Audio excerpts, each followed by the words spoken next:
Parlons aujourd'hui de combat de rue et surtout comment ne pas te péter les mains sur ton agresseur lorsque tu es vié à te défendre. Bien sûr, lorsque tu es au feu de l'action, tu as pas forcément beaucoup de chance de ressentir la douleur. Néanmoins, cette douleur peut t'amener justement à avoir par la suite plus de crainte à frapper. Justement, dans cette vidéo, j'aimerais te partager 3 techniques qui te permettront justement de frapper lourdement ton opposant sans aucune crainte de douleur au niveau de tes phalanges ou même au niveau de ses os.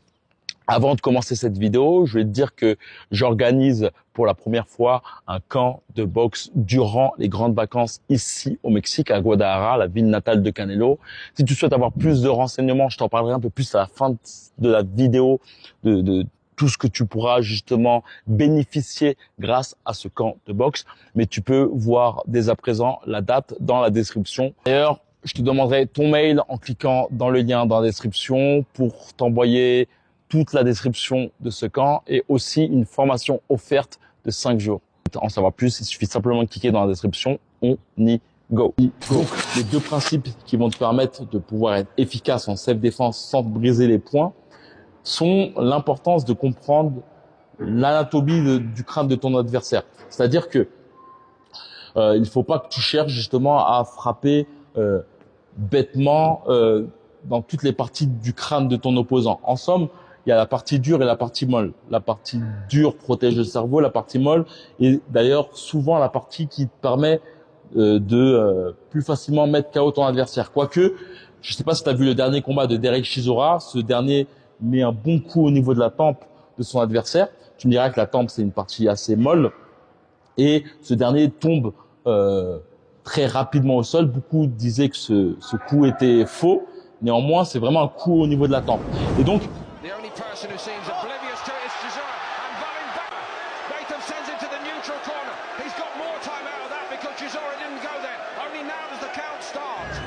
en somme, ton poing aussi a la même morphologie. Il y a une partie dure qui sont les métacarpes, qui se brisent facilement, et il y a la partie molle où avec tu peux faire beaucoup de choses. Et donc, lorsque tu veux frapper la partie dure, frappe avec la partie molle, que ce soit les gifles ou aussi les coups de poing marteau. Ce qui est très intéressant avec les coups de poing marteau, c'est que ça va te permettre justement de pouvoir même frapper au niveau de la carotide. C'est frapper un bon coup au niveau de la carotide, je t'assure que ça fait très très mal. Et au niveau même des clavicules.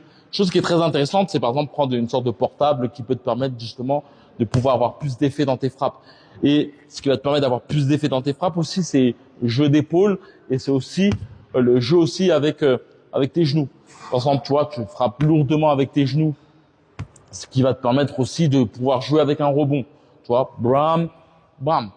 Chose qui est tout aussi intéressante, c'est que par la suite, en fait, cherche plutôt à frapper avec la partie dure au niveau de la partie molle. Tu vois, c'est très important. Ça va être sûr de, tu vois, là, tu es sûr de te péter la main et là, c'est pas le cas. En plus, tu peux switcher les deux, tu vois. Tu peux faire une gifle et un crochet en bas, tu vois. Ou tu peux faire un coup de poing marteau. Ce qui est très intéressant, c'est que le coup de poing marteau, si tu veux le faire, il faut à tout prix, tu vois, frapper dans la zone opposée de ton adversaire.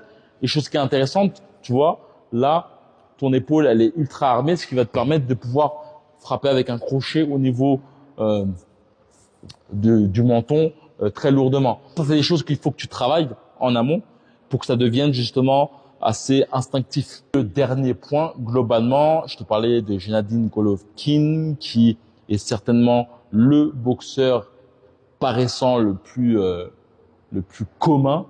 On dirait que c'est une personne qui ne sait pas se battre et pourtant, ce mec est hautement terrifiant. Et il y a un truc qui a tendance à faire, que j'appelle les sortes de muscle scud, c'est qu'il va avoir cette tendance à faire des sortes de crochets en virgule. C'est-à-dire que lorsqu'il va envoyer un crochet, son coude va être un peu en l'air, ce qui va lui permettre justement, tu vois, de pouvoir plonger et être sûr de toucher justement la mâchoire de son adversaire et rien d'autre, tu vois. Et donc ça, c'est vraiment une chose que tu peux t'amuser à faire, à avoir justement, tu vois, des crochets qui descendent, tu vois. Chose qui est très intéressante, c'est que ce genre de mouvement t'amène justement à beaucoup jouer aussi avec tes épaules. ce qui te permet, toi, de frapper plus lourdement par la suite. J'ai une question à te poser. Est-ce que tu sens que dans les 6 mois à venir, tu auras la progression que tu souhaiterais? Peut-être que c'est ton cas, tu sens que tu n'es pas forcément encadré comme tu souhaiterais. Tu as une sensation de stagner, voire pire, d'avoir une sorte de plafond de verre qui t'empêche de pouvoir catapulter ta boxe. Et clairement, tu sens que le temps passe vite.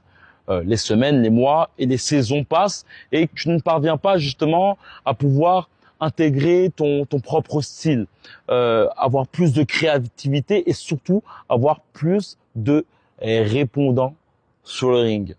Je voulais te dire qu'il y a un camp de boxe qui aura lieu durant les grandes vacances. Si tu souhaites avoir les dates, il suffit simplement de cliquer dans la description. Le but, c'est de pouvoir travailler ensemble en tout petit comité pour travailler l'aspect technique et surtout biomécanique de ton corps. Faire en sorte que tu puisses frapper avec la totalité de ton corps et non uniquement avec tes poings. Faire en sorte que chacun de tes pas puisse être une potentielle attaque. C'est vraiment un changement total dans ta boxe que je souhaite créer et clairement, tu peux voir la vie du plus d'une quarantaine de boxeurs qui prouvent que en rentrant dans ce camp, tu auras un changement total au niveau de ta technique de boxe et voire plus. C'est avant tout aussi une expérience humaine. On sera ici au Mexique, la ville de Canelo. Tu pourras voir justement des clubs où ça pue la boxe, où tu sens vraiment une atmosphère vraiment de champion. Ça permettra aussi de sortir de ta zone de confort parce que clairement le Mexique a une mauvaise réputation qui est certainement vraie, mais ici tu verras que la vie est très apaisante, les gens sont très cool, tu verras aussi l'ouverture du peuple. Bien sûr, c'est 80% de boxe.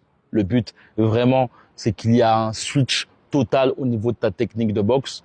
C'est ouvert à tout le monde. On sera en tout petit comité, ce qui me permettra d'être constamment derrière ton dos. Tu risques de m'entendre parler toutes les minutes afin justement de te rectifier. Si tu souhaites vraiment catapulter ta technique de boxe, en cliquant dans la description, tu verras justement le programme. Tu pourras voir aussi la date. Regarde attentivement toute la page qui te permettra de savoir le prix. Tout est compris, hébergement, nourriture et entraînement, sauf le billet d'avion et sauf les collations si on a l'occasion de faire des soirées ou autres. En cliquant sur le lien dans la description, je te demanderai ton meilleur mail afin de t'envoyer toute la description de ce camp et aussi une formation de 5 jours. Donc on se retrouve dans les coulisses et comme d'habitude, que la boxe est avec toi. Ciao.